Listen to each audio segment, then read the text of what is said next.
We will get started just after 1, once we've got most people in.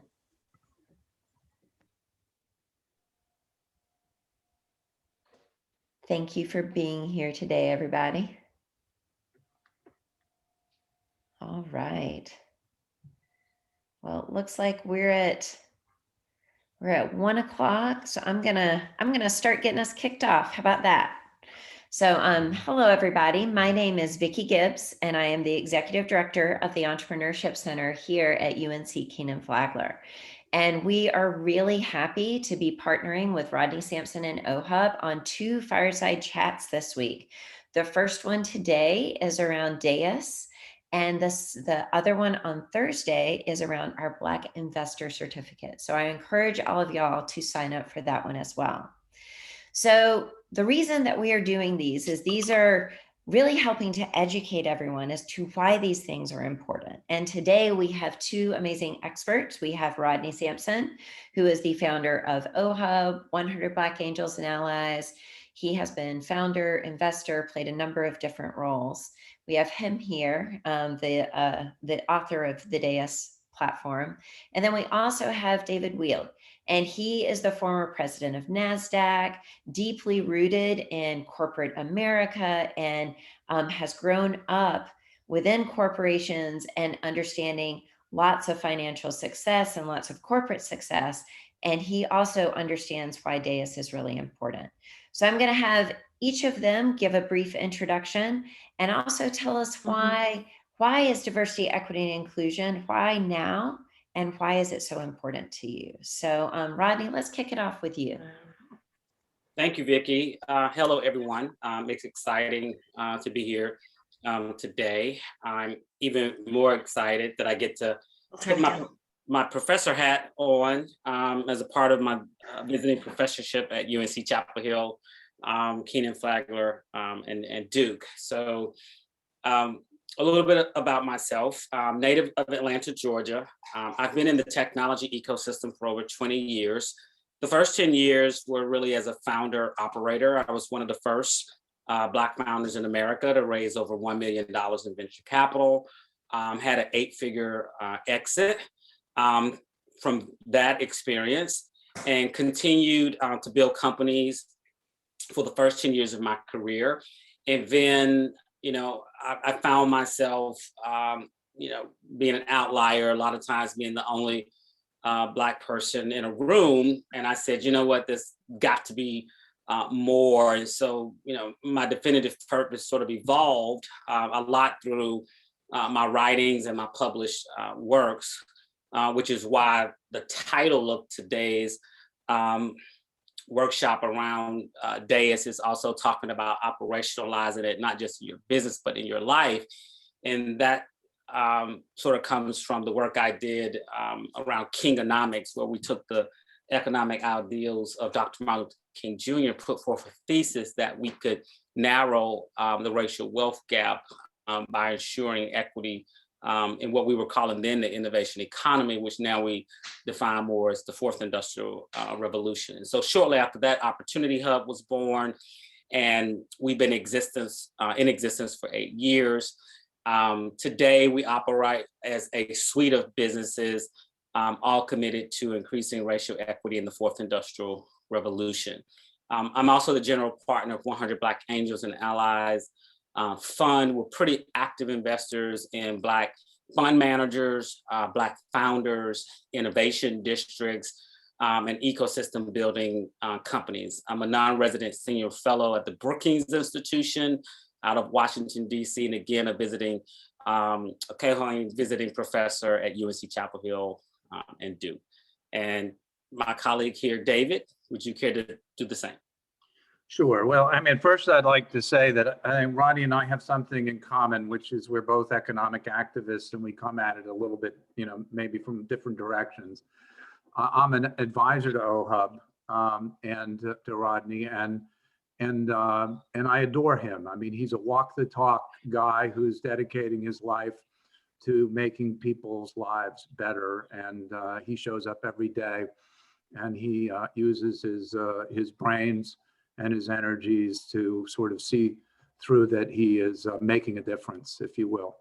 And so I was to tweak one thing. I wasn't president of NASDAQ. I was vice chairman of NASDAQ. I ran the listings businesses globally at a time when I got to know personally people like Steve Jobs, who obviously was running both Apple, but maybe not so obviously Pixar at the time. He was the only CEO that actually had two NASDAQ 100 companies, and Steve Ballmer was running Microsoft, Howard Schultz, Starbucks, and so on and so forth. And when I left the NASDAQ stock market, I was upset with some of the things that I saw going on structurally in the capital markets. And there was, in the wake of the dot-com bubble, there was a wholesale sort of delisting of companies that were breaking the dollar barrier. And so we had to get the SEC to have a moratorium on delistings. And I was very concerned because, in a difficult time in our economy, we were putting more pressure on employers. And I started looking at the problem generally and access to capital generally. And look, I come at this from a simple place, which is for those of you that I'm spiritual, I'm not particularly religious, but there is something in Catholicism called the sin of omission, which is that if you have the capability to make a contribution and you don't, then it's a sin. And I believe that. I believe that, that we got an act passed in Congress. It was called the Jobs Act, for those that you don't know. If you Google Father of the Jobs Act, I probably get entirely too much credit for it. But it gave birth to crowdfunding and the general solicitation on private placements, which had been illegal up until that point, earlier stage kinds of IPOs, and basically a broader toolkit for entrepreneurs to be able to access capital. Because one of the things that we observed was that startups in this country have actually declined at a time when we're teaching more entrepreneurship in colleges. They just didn't teach it when I was a kid. And we're starting fewer companies than we did. And part of that has to do with access to capital and how we structured our market. So, to kind of bring it home, we're competing against a bigger competitor. There's another country on the other side of the globe that's run by essentially a dictator. We are never going to assimilate into their society. America's secret sauce is our diversity, the fact that anybody can ultimately be an American. And if you want to give truth to, what our forefathers said, which was all men are created equal, you have to give people equal opportunity, and you have to make it so that people, to the best of their abilities, can contribute to the society. Because if we don't, with much bigger countries on the other side of the globe, get all of our human capital contributing to the best of their abilities, we are not going to succeed in terms of our national security over the long run. And so I have young kids. I want those kids to do better. And that means that this country has to do better. And the only way that we're going to do better is if we get everybody contributing to the best of their abilities. Finally, I will say, we call it the litmus test. The hardest group in this country to assimilate into the US society has been the African-American community. And if we can crack the backs for Blacks, we're going to succeed as a nation. I fervently believe that. And so it's a passion and a cause. We're going to push on it. We're actually founding something called the Jump Coalition, which is just to get public policy pieces out that can be, again, heavily bipartisan and adopted in the best interest, hopefully tax neutral, hopefully revenue neutral to the US Treasury or better.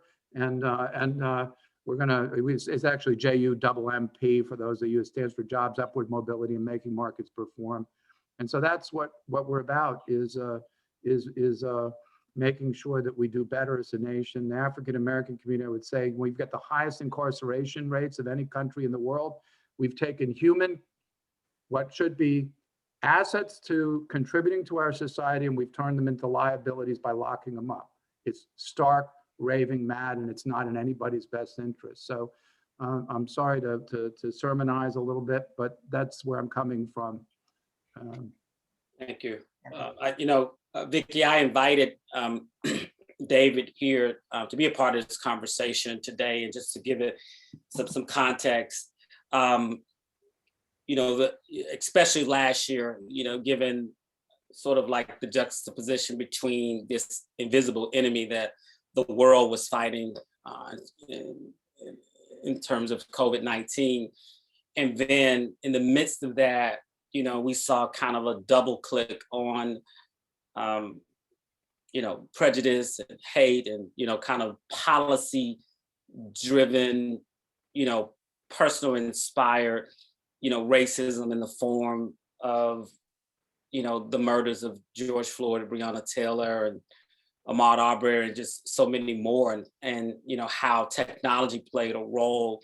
And probably George Floyd was not an anomaly, but was an archetype. That scenario was an archetype that just happened to get caught on film. And while America in particular was dealing with criminal justice and police reform, people started asking other questions about what about economic opportunity and access to capital, and companies started making all of these different commitments, some incredibly performative, like, great, let's make sure that we put up let's black out our IG for today, all the way to, carefully crafted letters of support and donations. And then you had employees at those companies saying, whoa, wait, that can't be your position because you treat us like crap. And so it really accelerated our conversations around the work we've been doing for a while, that until you look at diversity, equity, and inclusion from a strategy or solutions perspective, i.e. language matters, and that's why we have branded this DEIS, diversity, equity, and inclusion solutions, until DEIS is operationalized inside of an organization across the transactional functions of a business, that all of it is pretty much performative. And I think just to sort of, I'm going to kind of jump into this workshop a little bit, Vicki, if that's okay with you. And David, I want to get another comment for you before I kind of go into the framework. I was about to go straight to it, but you touched upon this concept and why we're working to basically create an incentive for companies in the public markets, which ultimately could impact the private markets, where we really believe change can happen or has to happen, because 60% of net new jobs are coming from these private small businesses, high growth companies called startups. But talk a little bit about why you feel like the public markets or the private markets or the capital markets have to be incentivized when it comes to diversity or when it comes to DEIS. I'd like you to kind of talk a little bit about that at the macroeconomic level. And then of course, I will then double click on why we are here today. Yeah, but there's a lot of structural things that disadvantage, poor people and people of color, maybe not intentionally a lot of times, but they are what they are. One of the, the classic ones is that, businesses are started by friends and family, right? And so if your friends and family, frequently that's the source of capital. And if your friends and family are poor, and African Americans are disproportionately poor, then the likelihood of you being able to get a business started is obviously a lot less. And so it sort of institutionalizes, for want of a better description, more difficult access to capital for poor people, and in particular people of color, again, because they're disproportionately poor. So in order to break the backs of something like that, you have to figure out how to change the flows of capital. It's pretty simple. Yeah, and in order to do that, you have to give people an incentive. I know this is something that I want to work on down in Washington to invest. We've talked about targeted opportunity development zones and the like, which is a good step forward, but most of those jobs have, the way they've been constructed, have been sort of blue collar jobs. And we want to see more entrepreneurial tech sort of centric jobs, because, and Rodney's been a big, he's really stumped on this particular issue, which is that that's where real wealth is created. I think that when you see, Black people at the same table with white people, a lot of prejudice sort of disappears, because people start to figure out that I've got more in common with this Black person than than with somebody who's doing something completely different, who's white, for the sake of argument. And I think that our challenges with prejudice, start to dissipate, start to wane. And so economic opportunity also, gives people a right to or the ability to afford a better defense. It gives them a bigger voice in society. I mean, look, it's not lost on me that, I'm the poster child for white privilege, right? I was a kid who went to an elite East Coast prep school, and but I think that one of the things that I'm pretty good at doing is listening and engaging people in uncomfortable conversations. Sometimes I get beaten about the ears because somebody disagrees with me, but that's okay. And it comes from a place of sincere interest. And you can't really understand and appreciate challenges that people face if you don't try and walk in their shoes. And that's, so I've tried to do that with my African-American brothers and sisters. I have tried to do that with women, in the workforce. I'm of an age where I've seen that transition where, there was a time when I first got into the business, into Wall Street, I mean, women primarily held 3 jobs. They were teachers, they were nurses, and they were executive assistants. They were not, really weren't sort of corporate jobs. And it's changed, and we've gone through, a lot of learning in the process. People didn't have to deal with, or a certain sexual harassment the way they do and think about it the way they do today, because there was no rule book that was written back in the 1970s. So so suffice it to say, I mean, I think if I've got one message for everybody, there has to be equity, because without equity there's not fairness, and without equity we don't perform as an economy and as a national defense to the level that we need to ensure our very way of life for our kids. And so there is a bit of an existential message here, which is, let's all get our act together and make a better America, because that's how we're going to succeed. We can bring the best and the brightest into this country. Doesn't matter what color and creed, because we have that multicultural society. So let's figure out how to perfect it, and that's the work that Rodney is spearheading with DEIS. Rodney, you're on mute. You're on mute. I know, I decided to give myself the mute award of the day, so thank you. Thank you for that context, David. And really quickly, I would like to know who is joining us today. If you work in diversity, equity, inclusion, or if you work in DEIS, why don't you drop that in the chat?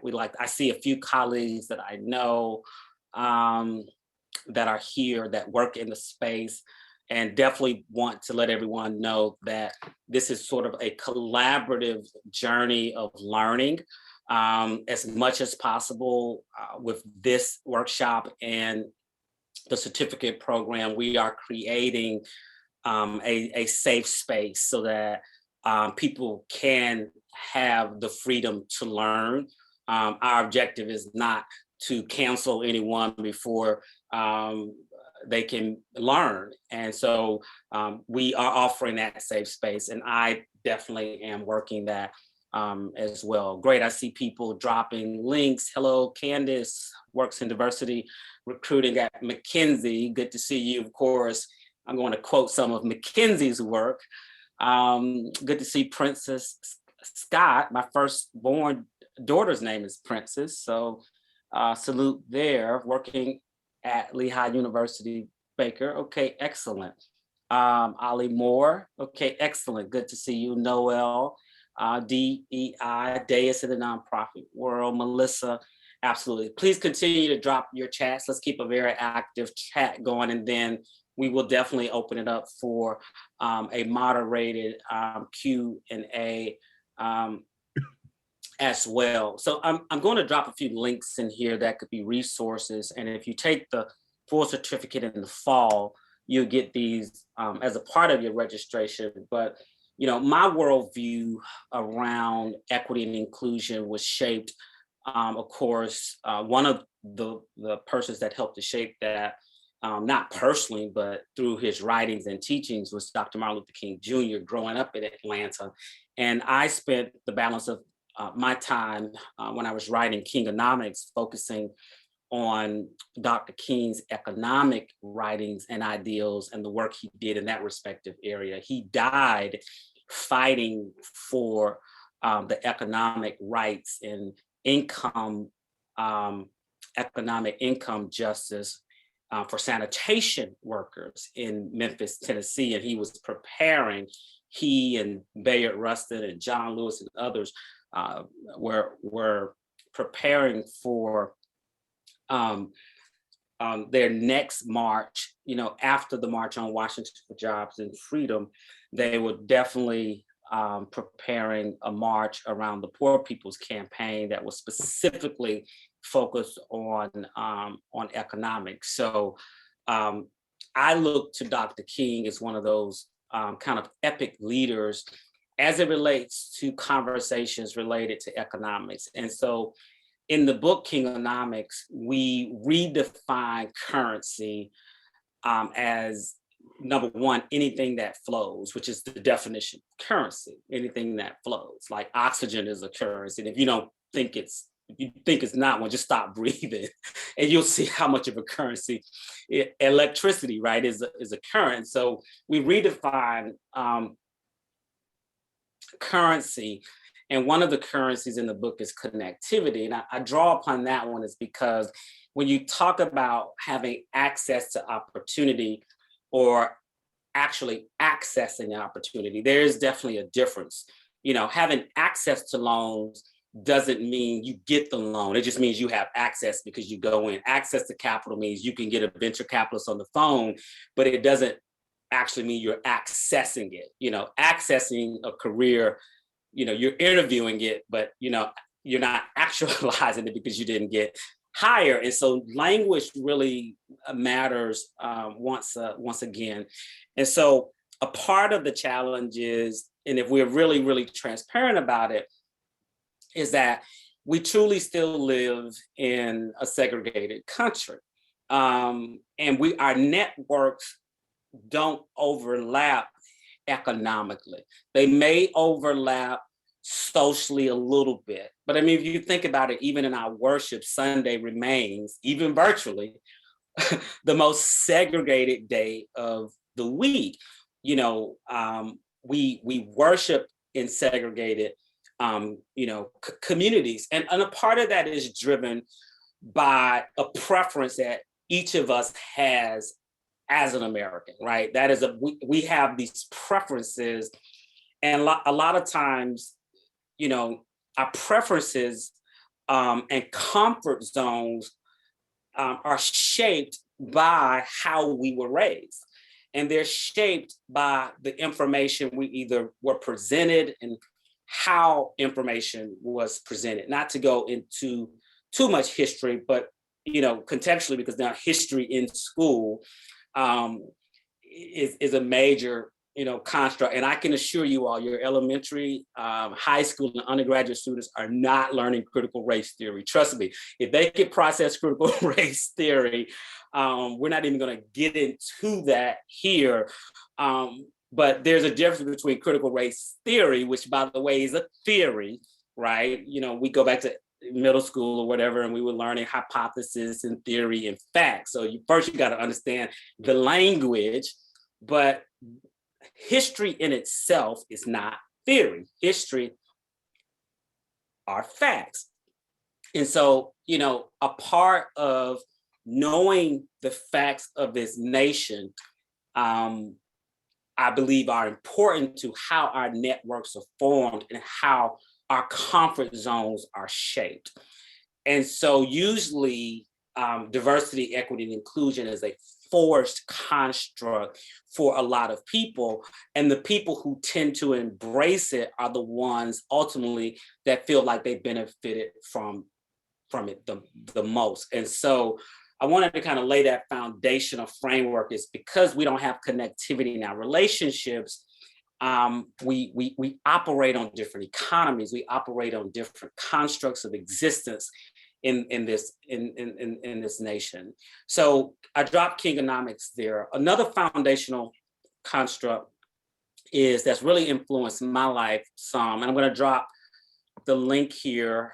But I want you to learn more about the work of Dr. Roosevelt Thomas.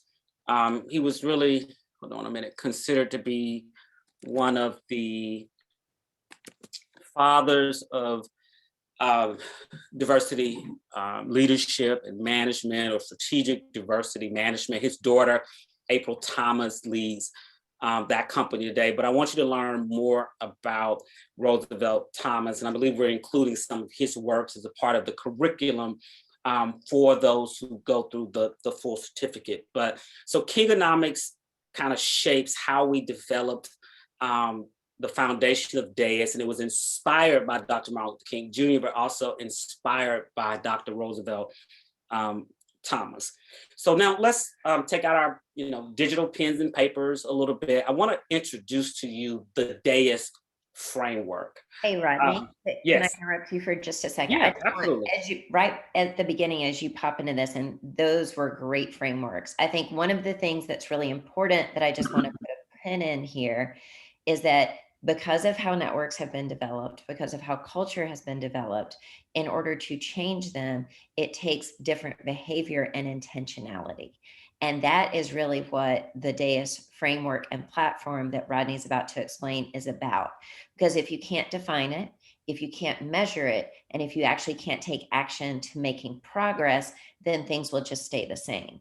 And I think all of us here on this call do not want things to stay the same. We want things to get better. And if we want things to get better, we actually have to do things differently and intentionally. So I just wanted to make that point, because I think sometimes people are like, oh, it'll get better because people are more aware. And that's not the case. You actually have to go from those performative statements to actually truly integrating it and taking action. And I think the way that you've broken this down in the framework is just really brilliant. So I just wanted to make that point there. Go ahead. And Vicki, that's one of the things with OHUB we talk about a lot, is how do you measure it and then ultimately hold yourself accountable, right? You have to, right, to progress, right? So you're not going to make progress if you can't measure it. And measuring it is a complicated, science, because it varies very much geographically, throughout the states and the regions. I mean, what may be the right solution in Atlanta is not going to be the right solution necessarily in South Dakota. Excellent points. And inserting that was, thank you for that, Vicki, because it reminds me of a conversation Dr. King, if you study Chaos of Community, his last work, Where Do We Go From Here? When Dr. King was talking about, now it's time to focus on economics, because with integration, with civil rights and human rights and more liberties and, the right, to vote, with those things, Black America was really integrating into what he identified as a burning house. And he was kind of probably juxtaposing that, like understanding what had happened in the Greenwood district of Tulsa, and how when there was the aggregation of Black prosperity and Black wealth, that oftentimes there were forces of jealousy or hatred that felt that Blacks in America should kind of be delegated to a caste of certain opportunities and not others. And when you had, Black men and women in Tulsa and Greenwood in the 20s, flying private planes between Greenwood and Harlem, that could shake up folks a little bit, right? And so when we have, kind of, my friend Damon John says, for us, by us, when Black Americans have done for us, by us, a lot of times that wealth has been destroyed. And so you have a lot of Black communities that ask and say, well, even if we do rebuild, or if we do build, the federal government or state governments through state rights? Will people figure out how to undermine it and to destroy it? And understanding that history and that there were race riots throughout Jim Crow in cities like in Atlanta, of course, in 1906, Raleigh-Durham, the Black Wall Street that was there. Every Black Wall Street, per se, that was created where Black people were literally, not just pulling themselves up by their bootstraps, but literally, creating the boots and creating the straps and, creating the soles and then walking in them and then running in them and then sprinting in them. And then like their legs were clipped, right? And even after those economic centers were destroyed, the people redistributed and started building again. So there is a resilience. I sometimes in the startup world, we call it, what is that unfair advantage? And I think that unfair advantage that can also be tiring to Black Americans in particular and other socially disadvantaged communities that keep getting back up again. To other people in other communities, it may feel like it can't be that bad because you got up again. And we're like, well, we got to get up, right? So that was an important point that you brought up. There are a lot of amazing curriculums out there and writings and teachings. And I'm going to submit, my thesis here, or a statement that you are welcome to, kind of follow up and do your diligence and challenge.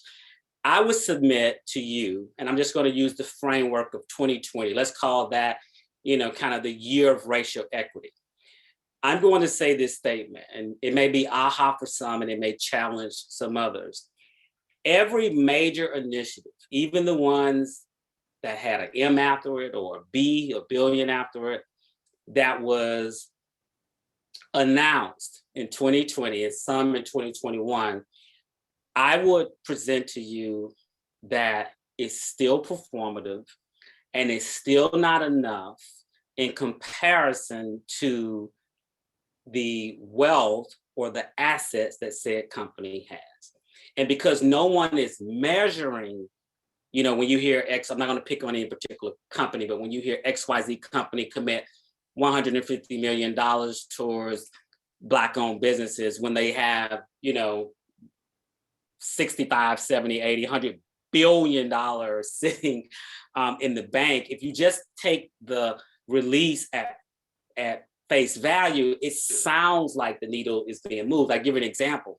In the startup community, in the venture capital community, which is responsible for less than 3% of the capital stack in this country, but is fueling the 11 or 12,000 or so firms that are responsible for 60% of the net new jobs being driven by edge technology.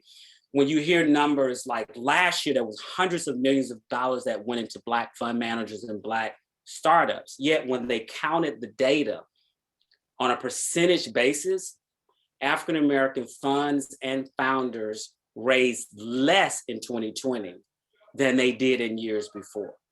With all of the new resources going to these respective interests. At the same time, the investment community was feeding, the bank accounts of companies that had already invested in to make sure that they had runway, through last year and into this year. And so David and I talk about this a lot. Until we can agree on a framework for measuring DEIS, it's going to be tough to see if the needle is truly moved. And at the end of the day, if we're talking about narrowing the racial wealth gap, we have to understand what the racial wealth gap is in this country. And you can search that, you can search racial wealth gap. But what you'll see is that by 2053, before the pandemic, it was projected to be 0 for the Black American community, and 2073, it was projected to be 0 for Hispanic Americans or Latinx Americans, whatever you prefer there. So what it really says is everything that's being done isn't going to matter because the wealth gap is still going to slide. Well, the median wealth of a Black family is zero. Today, it's about $17,000 compared to the median wealth of a white family, which is over 170,000. So there's a 10x gap there. So if we're really solving for equity, so when you hear these press releases that talk about equity and closing the racial wealth gap, I kind of want you to like pause a little bit and kind of like sigh just a little bit, side eye, like, will that really close the racial wealth gap? It may close the wealth gap for a few people, but it won't close the racial wealth gap in our country. And so I want you just to have that context. So now let me drop into the framework, which we believe is a framework that can operationalize equity inside of an organization that can be measured and can be reported, and so that companies can be held accountable. So often today, if you're in the D&I world or what have you, when you think about, what do companies do in this area? Well, the first thing they might do is we're going to pull together a diversity committee. And what that really means is we're going to ask people who are already working in other jobs, like whether it's sales, engineering, marketing. And because you care about this, you oftentimes will agree to give of yourself and give to the company free work. So that diversity committee in itself are people who agree to be on the committee and are giving free work. And often what comes out of that is we need to find us a person who can lead diversity, equity, and inclusion for the company. They're going to pay that person 6 figures. Oftentimes, that person becomes a diversity and they become counselor, they become public relations expert, they become mitigator, mediator between all the respective departments. They get burnt out, but they love the work and they go to another company. And many times, so the next step is companies may say, well, you know what? We're going to set up these affinity groups inside of our organization so that the Black people will know each other and the Hispanic people will know each other. The LGBTQIA and beyond folks will know each other. The differently able will know, the women will know. And so they're like, we're really doing the work because we threw an amazing party that had a DJ and the DJ played rap music and it felt good as a CEO to show up. And it's like, but what about pay equity? What about stock? What about incentives? And so we wanted to kind of move the needle a little bit and have, DEIS professionals, but also have fiduciaries that are responsible for the economic decisions of the company.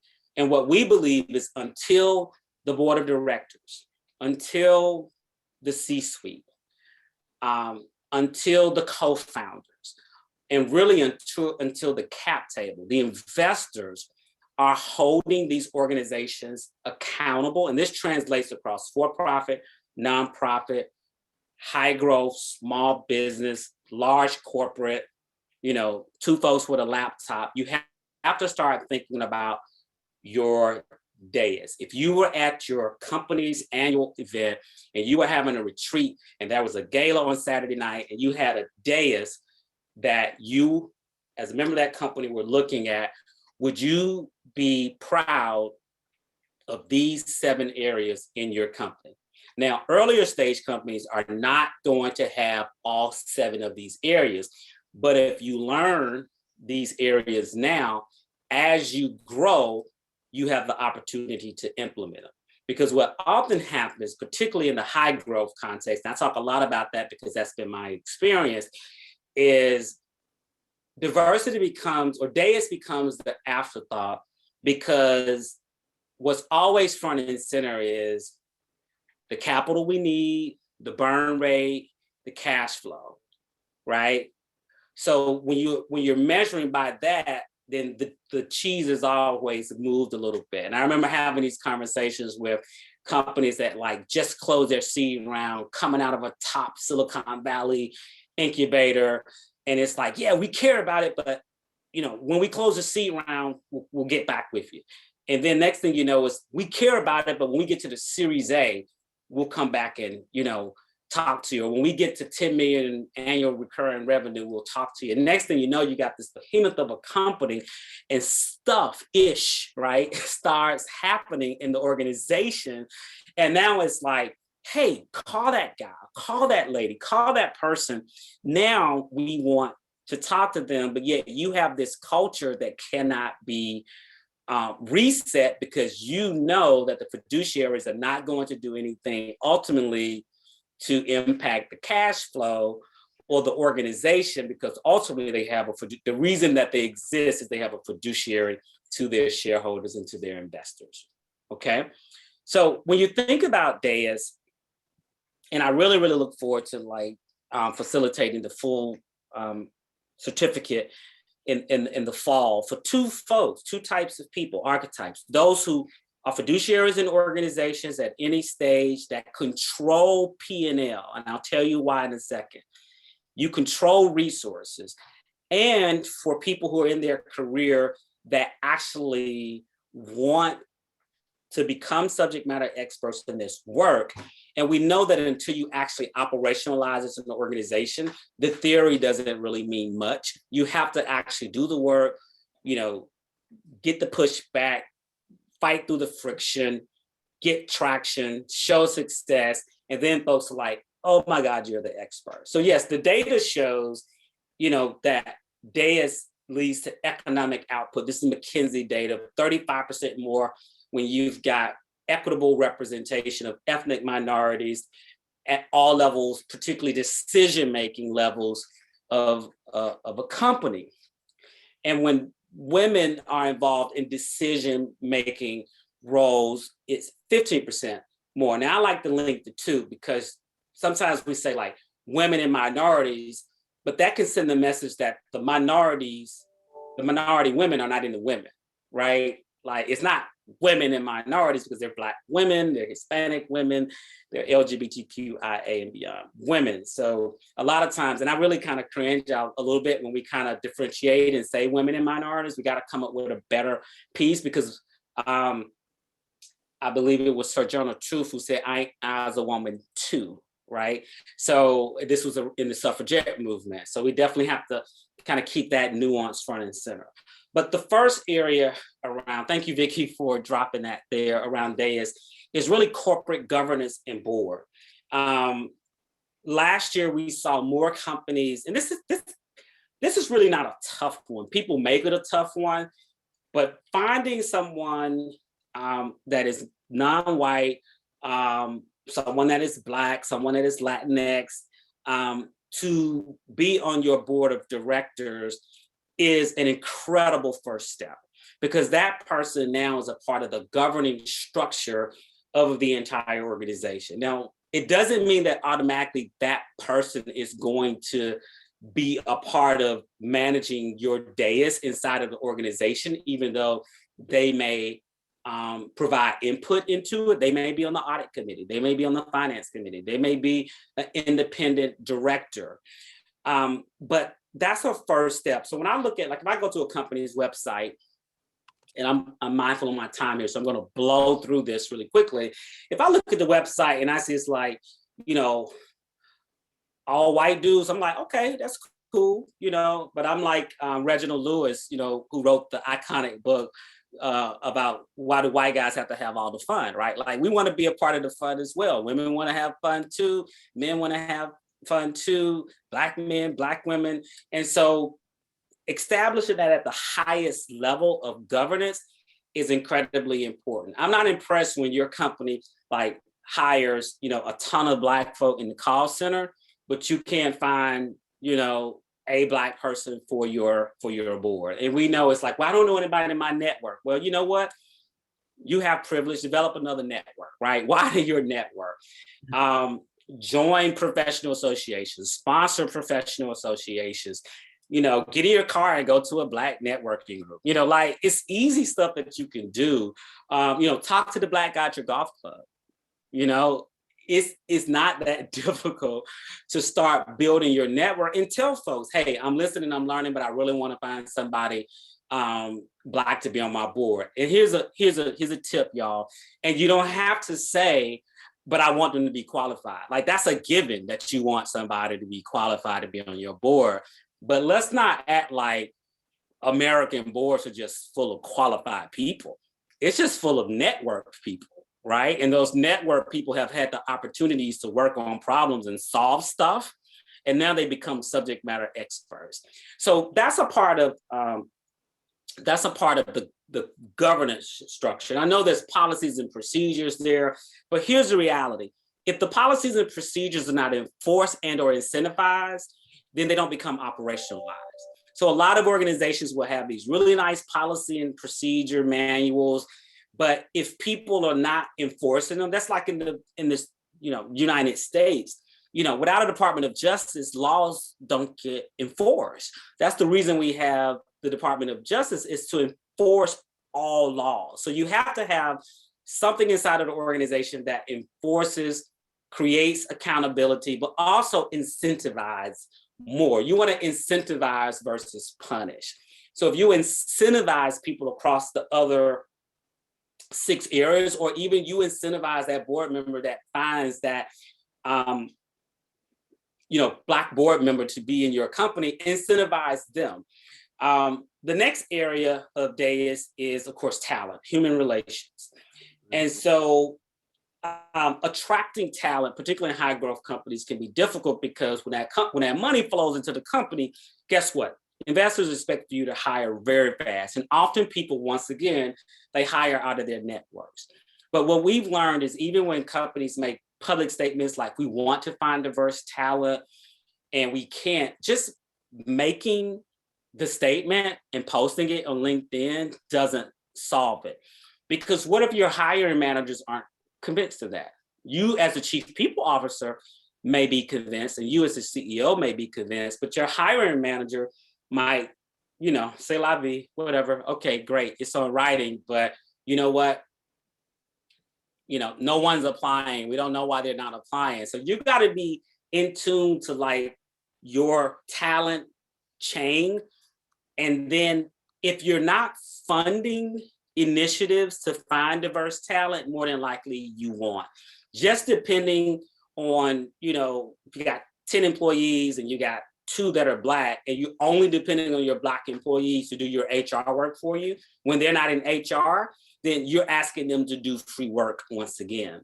And so you've got to find Black agencies. You've got to work, if it's early talent you're looking for, you've got to work with organizations that can help you source the early talent, or strengthen your relationships with minority serving institutions like HBCUs. And yes, you got to figure out how to bring your checkbook to the table when you're actually doing that. And that's why it's important for the fiduciaries of a company to be involved, because if your diversity officer is not a fiduciary and doesn't have a substantive P&L, then what happens is they're going to get frustrated because every time they go to that chief people officer begging to do something, after they beg a few times, they're like, you know what, they're not serious about this. I'm out. I can't reach the milestones, etc. And so that's HR is the next one. Then once you hire people, how they are incentivized, transparency. There's now software that's helping companies create more transparency and pay gaps, equity gaps, making sure that communities that don't know how to negotiate for stock in a company are informed and advised that, oh, by the way, we offer everyone stock, and make sure that they a part of that, and your hiring managers don't think they're protecting the interests of the company by not saying that. So those are some of the nuanced things. The next one is procurement. Procurement has been a huge lift for communities of color and women-owned businesses, veteran-owned businesses, where companies are intentional about hiring Black and brown vendors and suppliers for their organization. This is pretty new in the technology world. It's not as new in some of the legacy corporations because of organizations like the National Minorities, the NMSDC, National Minority Supply Development Council. There you go. We Bank, which is for women, and you have the Hispanic Chamber. You have these different certifying organizations that work with companies to become minority certified so companies can go and spend with those companies. So procurement is incredibly important. The next functional area of DEIS is product development, especially for companies that have corporate innovation arms, R&D arms, but also software-based companies that are using AI, machine learning. There's a lot of conversation, a lot of concern right now, particularly as it relates to ethics and fairness when it comes to automation and how AI and machine learning are, treating Black people because of the color of their skin. There's documented, case studies around the bias. It's like, oh my God, we have bias in humans and now we got bias in robots. My God, if the robots are racist, what are we gonna do? And so, but these are real live conversations that even connect to like climate change and how technology may be impacting the environment and energy. A lot of conversations around this in the blockchain and the crypto and the energy that it requires as well. And so ensuring that there's DEIS in your product development is incredibly important. That's why having diverse engineers working on your product so they can identify said biases, because if you write the code, AI is not like Febreze, junky data, junky code, you're gonna have junky output. So product development for the product-based companies is incredibly important. The next area is your go-to-market. I was having a big conversation with a marketing technology firm a few years ago, and they were wondering why Black small business owners were not, using their CRM. And I said, well, how do you get customers? Well, primarily they were depending on agencies to refer them into the businesses. And their agencies were not targeting Black-owned businesses because they didn't think they had the spend. And I said, you're losing millions of potential customers because you don't think Black people have businesses and don't have spend, and they don't have the data that one of the fastest, areas of entrepreneurship, even in American decline of entrepreneurialism as a career path, is with Black women. And if these Black women had resources and capital, then they wouldn't just be solopreneurs, but they could get customers and grow. And so this CEO was like, I never thought of that. I mean, can I do that? And I was like, what, target market? I was like, yeah, absolutely. It's not racist to target market. We target market every other demographic. We target gender, we target age, we target geography, but there's a reason why they're Black radio stations that cater to Black people. They're Hispanic TV networks, right? And understanding that is how you can increase your DEIS and go to market. The professional associations of Black businesses, maybe it's Black lawyers. You may say, well, why do these groups exist? And David touched on this a little bit. When Black people were not allowed to assimilate into the upper echelons of opportunity, we self-organized to create agency and to create confidence that we could operate as lawyers and accountants and educators in any field of practice. But these organizations, many of them thrive today, and they have members that would love to engage. Next in DEIS is investment. More and more companies, as they grow, as they scale, are making investments in Black technology startups, Black product companies, Black VCs. We saw a lot of tech companies last year in 2020 that were, through their corporate innovation arms or through their venture arms or their M&A arms, were investing in Black businesses and Black fund managers. And so that is an area that often, if you are in DE&I, you're not thinking about that. And I'll tell you why in a minute. And the last area, of course, is impact for those organizations that are at a level and now have profitability or have budgeted for impact, making sure that you're supporting organizations that are doing the work and not in sort of a paternalistic or patriarchal way, as we know, philanthropy can be sometimes, or what have you. But even if you're, a startup that just finished an accelerator, you do have yourself, you have your time and the ability to mentor, the ability to connect with a college and offer opportunities there. So impact can begin at the earliest stages. And so if you think about this 7-point kind of framework here, and you're in D&I, if you're answering to the head of human resources, there are 6 other areas that are not being considered. I'm of the belief that the chief DEIS officer or the head of DEIS should be someone in the C-suite that's answering to the CEO or answering to the board. And honestly, in the earlier stages, the chief DEIS officer, in my opinion, should be the CEO. It should be the CFO or the COO.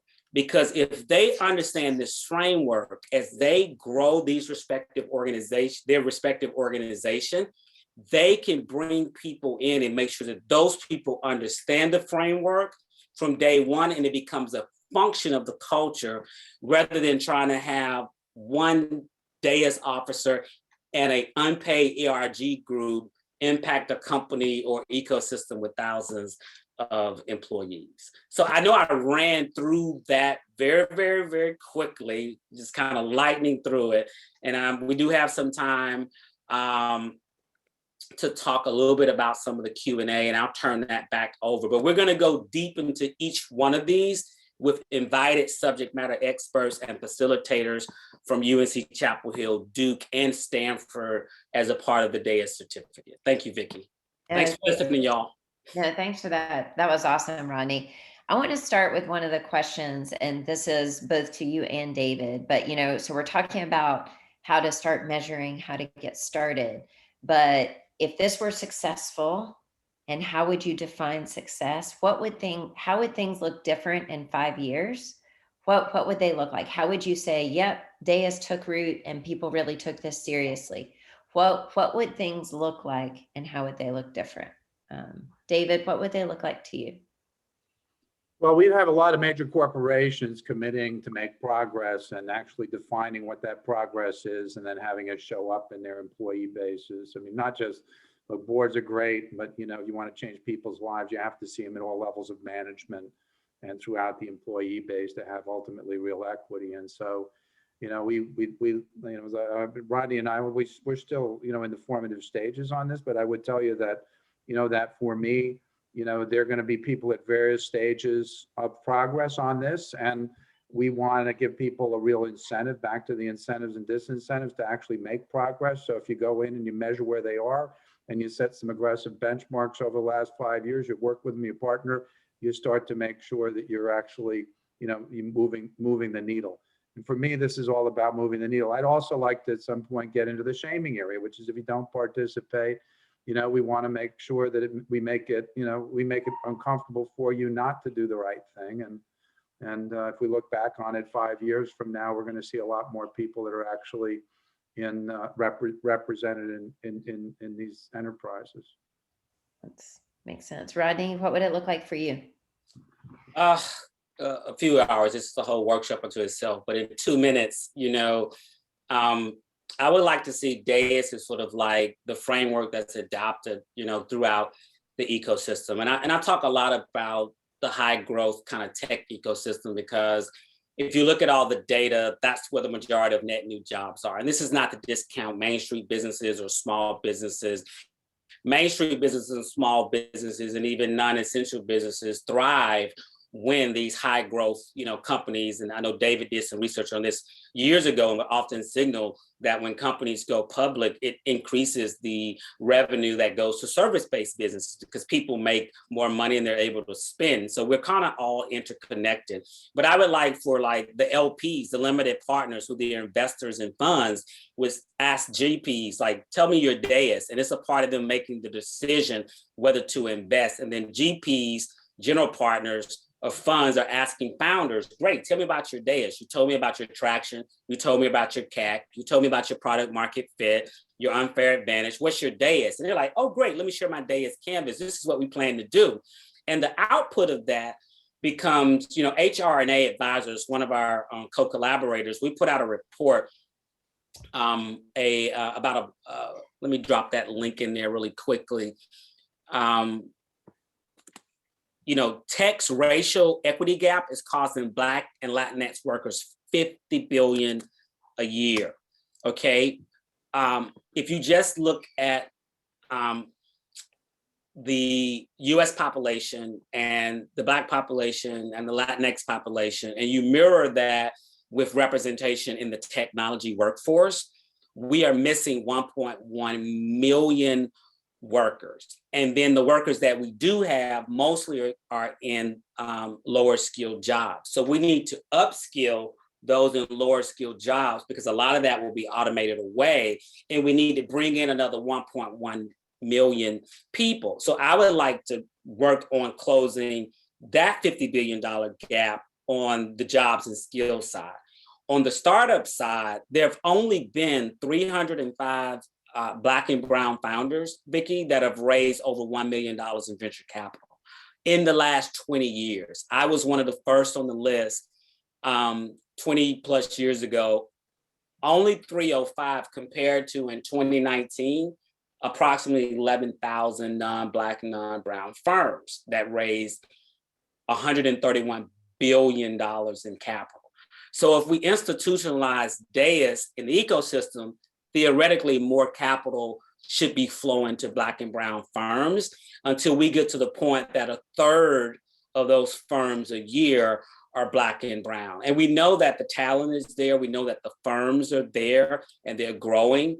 And so that's what I would like to see, because I think it's going to be that which will increase America's GDP and make us competitive with China and the rest of the world.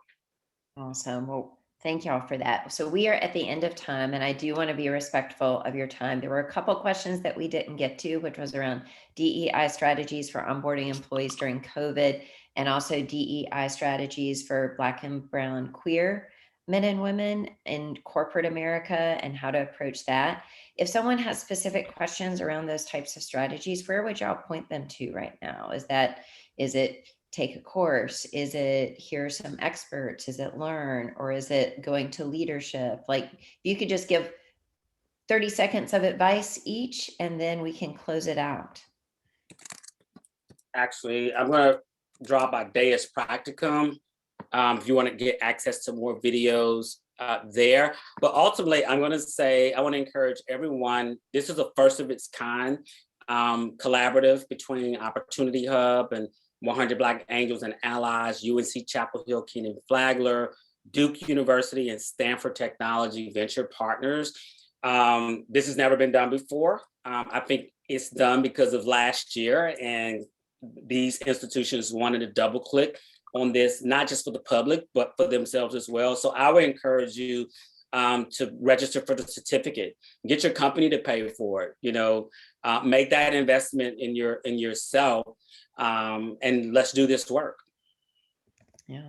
David, any last pieces of advice for everybody? I'll just give you a couple of sources. Rodney's involved with one. I just go and peruse them, but I think that they're really sort of nonpartisan, just great sources of information. One is the Pew Institute. With that, I've seen data at the Pew Institute about assimilation, of different races and ethnicities over time and how they vary or don't vary. It's actually interesting. That's why I call the African American community the litmus test, because even Latinx is assimilating at the same rate that the Irish and Italians and so on and so forth did. So if we can break the backs on African American assimilation, I think the rest of it will follow behind. So Pew Institute, and then the other one that Rodney's a fellow at is the Brookings Institute, which has got some terrific, articles on a whole range of economic subjects, and they're all written with a kind of a non-political slant. So I think they're incredibly informative. They certainly have informed me over the years. So. Great. Well, thank you again, both of you, for your time, your expertise. Thank you, audience, for being here and digging in, leaning in for the past hour. And I'm excited for our second fireside chat that is going to be Thursday. And Rodney and I are going to double click a little bit on looking on the investor side of things. So hopefully we will see y'all all then. And if I can, I want to, if you haven't figured it out, Rodney's a national treasure. And I'm really, I couldn't be more flattered to learn from him. It's been an absolute joy. Absolutely. Excited to be partnered here. Very excited. Cool. Well, thanks. Thanks, everyone. We'll see you Thursday. Bye. Thanks for being here, David and Rodney. Nice to see you. Thank you, Vicki. Yeah.